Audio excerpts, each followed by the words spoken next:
Hey Deckers, there's been a lot of questions recently about the ASUS ROG device, which is coming out very soon.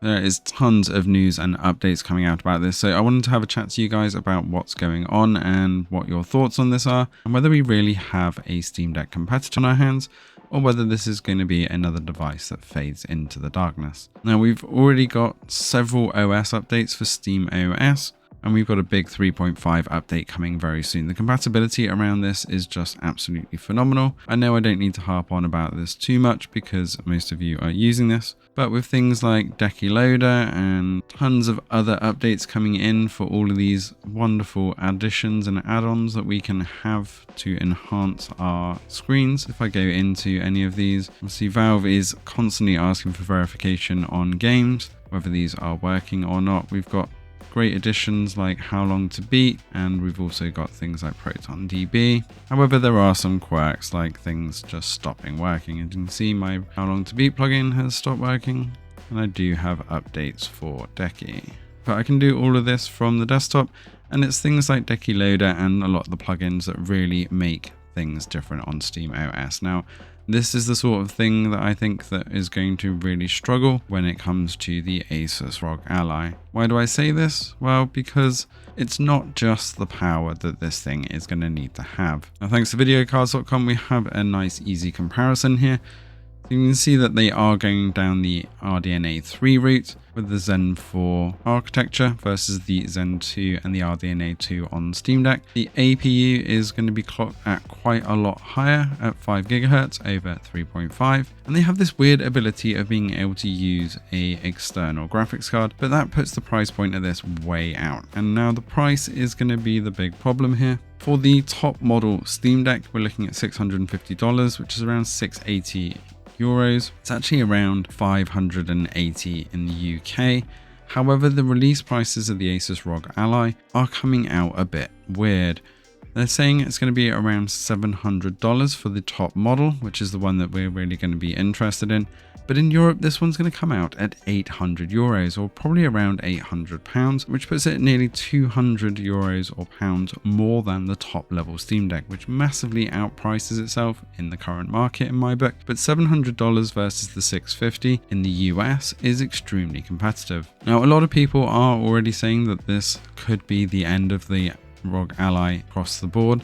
Because of this price difference in Europe, it might make it big in US, but for Europe, it's really not going to be good. Now, obviously, this is a lot of speculation until May the 11th, when we actually get all of this information, as there's been so many teasers about this, and they keep using this tag of play all your games. That's great. We know that Windows has much greater compatibility. However, that's not been the case still in Windows 11. There's been some issues with anti-cheat in things like FIFA 23 and Battlefield 2042, where they still wouldn't even run on the Steam Deck, and there's had to be workarounds put in place for those. Now, will the ROG Ally get the same issues? Only time will tell. Then we have the other competitors in the market, things like the ASUS A1 Pro, which is now coming out as potential even faster than the ASUS ROG Ally. Before the ROG Ally has even launched, we have an even faster contender. Now, the ASUS have not been priced competitively even against the ROG Ally in the past, so it's going to be very interesting to see how this actually holds up. The big question, of course, is performance. In most games, we know that the Steam Deck will hold 1 to 2 hours on pure battery life, but it's not just the power of the Steam Deck that really puts it up the top. I keep seeing people mentioning around the console experience because it is built for a handheld, and with SteamOS being built from the ground up for the Steam Deck, it really does just make using it extremely easy, and it's nowhere near as locked down as people gave it credit for. Originally, we were all concerned over the fact that we would be locked into Steam OS, but the fact that we can install other launchers and even run Windows on the Steam Deck, we know that there is not as big a problem as people make out. There are a few games that still have extreme problems, things like Destiny 2 or Rust, that just refuse to add anti-cheat support for Linux, and it's these type of systems that drive people over to Windows. However, most people end up only using Windows for 1 or 2 specific games on the Steam Deck specifically, and then end up coming back to Steam OS for the other stuff. One, because it performs better, and two, because it's just a lot nicer to use. Now we can get that taste of Windows by using the desktop mode on Steam Deck.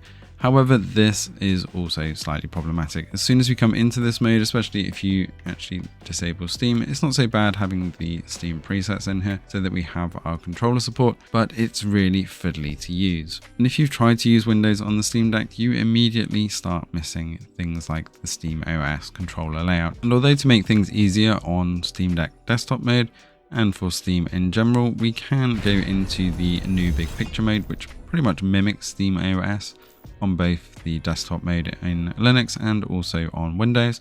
However, this doesn't get around the fact that you still need to sort out the other launchers.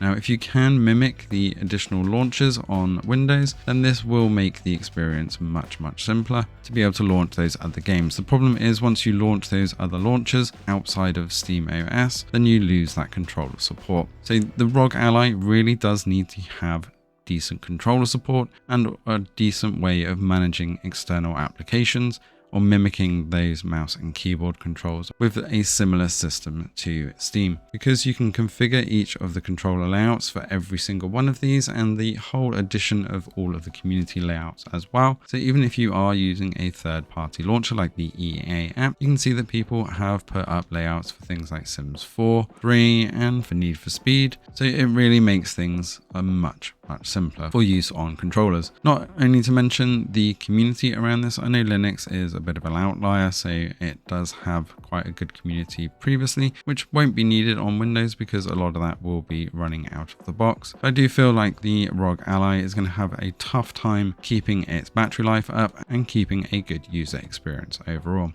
Let us know what you guys think, if the ROG Ally is going to actually give a true competitor or whether it's just going to be another Windows device with a controller bolted on. We will be keeping an eye on the ROG Ally and we'll be doing some ROG Ally comparisons and some other bits and pieces on a new channel, so you can follow along there if you want more info, and we'll keep this channel much more Steam Deck focused. Thanks for watching and see you in the next one.